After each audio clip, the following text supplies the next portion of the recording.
By this point, you know what you want, you've identified where you need to grow, and adopted principles that produce the mindset to stabilize and propel you forward when things get tough.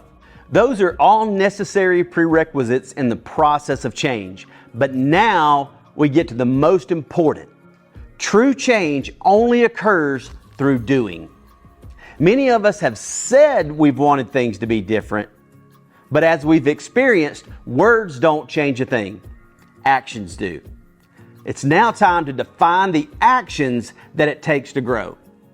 John Maxwell once said, the greatest gap in the world is the gap between what we know and what we do. Many times we don't do the things we know we should do because of our feelings and our circumstances. That's why we adopt principles. But the other reason is many times we don't stop and think about the intentional actions that it's going to take to become the person we want to be. And that's what we address in step 4. Getting intentional about the actions that'll produce the change that we want and enable us to realize that satisfying, fulfilling season of life we desperately need. So the first exercise gives you a simple way to think about making good choices. It's called casting the vote. This concept comes from James Clear's best-selling book, Atomic Habits. The idea is you actually elect the person that you want to become. You're involved in a personal election. Every day, every choice, every decision you make. It's either a vote for the person you've been or the person you want to be. And just like a real election, the winner doesn't have to be unanimous, but the winner does get the most votes. To grow in your corners and realize your box top, you need to cast more votes for the person you want to be than the person you've been. Step 4 helps you decide what the right votes are so you can start to cast them over the next 8 weeks and beyond. A second exercise to help you is what I call how to fail. Now I realize that doesn't sound too inspiring, but let me explain. For whatever reason, it comes more easily for us to think about what won't work than what will work. Sometimes we think of all the problems instead of the solutions. We're going to use that to our advantage in this exercise. For example, let's say my box top is a healthy, energetic man. That's what I want to realize. And one of my corners is discipline.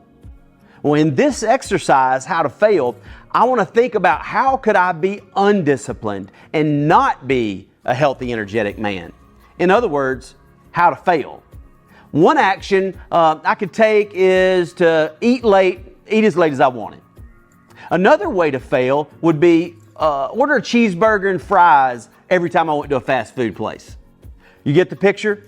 So now, to turn this around and help us cast the votes for the person that we want to be, all we need to do is look at those bad failing choices, then do the opposite.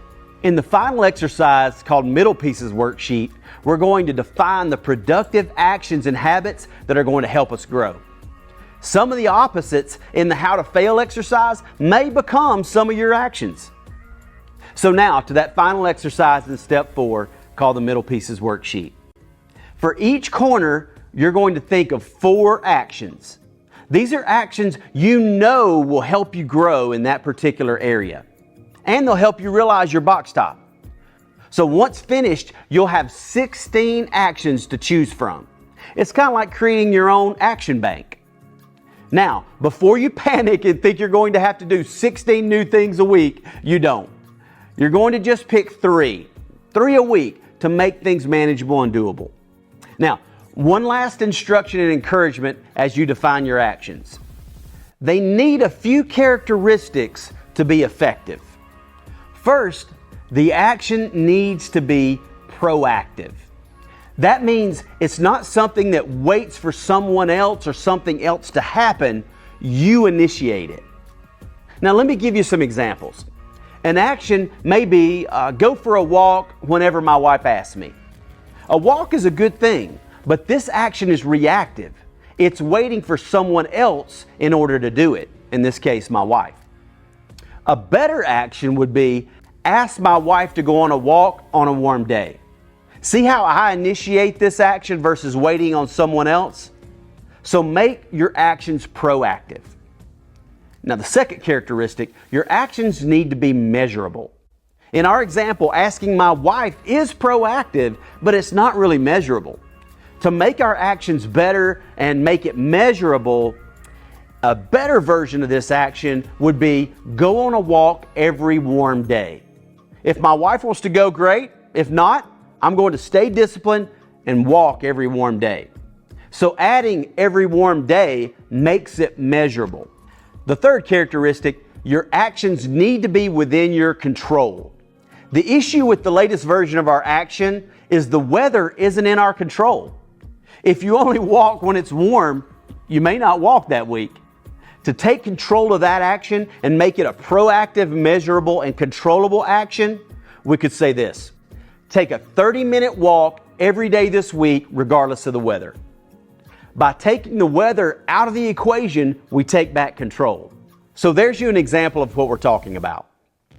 Another cool thing this step does is a practice I've built into my own life. I call it decide once, execute many.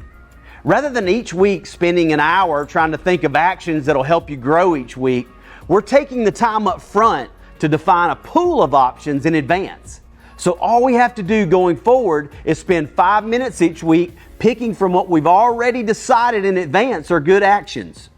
I'm big on think once, execute many. One final suggestion.